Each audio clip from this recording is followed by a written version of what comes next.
अष्टलक्ष्मी मम ग्रहे धनं पुरय पुरय नमः।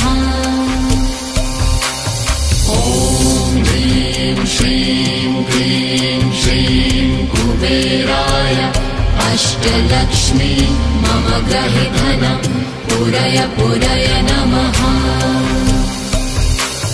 ॐ ह्रीं श्रीं क्लीं श्रीं कुबेराय अष्टलक्ष्मी मम ग्रहे धनं पुरय पुरय नमः।